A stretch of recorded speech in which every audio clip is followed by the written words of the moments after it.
Hey, how's it going? This is Chris from My Core Balance. You were on the Ask Trainer Chris podcast, and question today about nutrition and what to do if something is going wrong or if you're not quite sure what to do with your nutrition.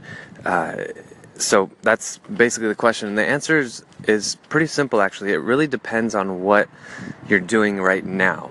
And I'm a big fan of short-term nutrition tracking. I don't track what I eat on a long-term, basis. Like I don't track what I eat every day.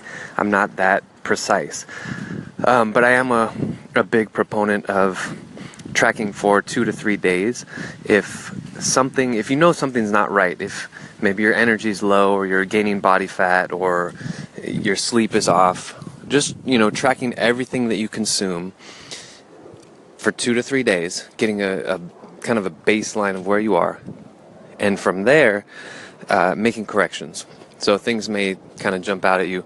One thing that I see quite often actually is people consuming too many carbohydrates for breakfast. And that kind of sets you up for a roller coaster of insulin spikes and things like that. So just be aware of that. Track your carbs, your protein, your fat, everything you're eating, 2 to 3 days. Notice what's happening. If you are not quite sure how to read that information, talk to somebody who does, and basically, make the corrections, and then you can stop tracking. So that's it. I mean, again, pretty simple answer. Yet I know it's kind of easier said than done, definitely. So. Yeah, actually, that's a pretty short podcast today. We're not even at 2 minutes.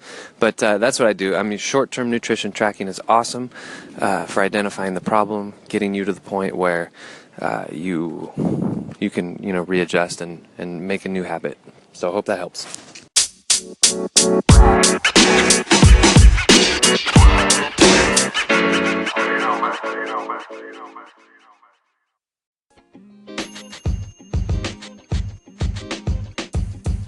The podcast you just heard was recorded with Anchor. If you want to make your own, download the Android or iOS app completely free from anchor.fm/podcast. That's anchor.fm/podcast.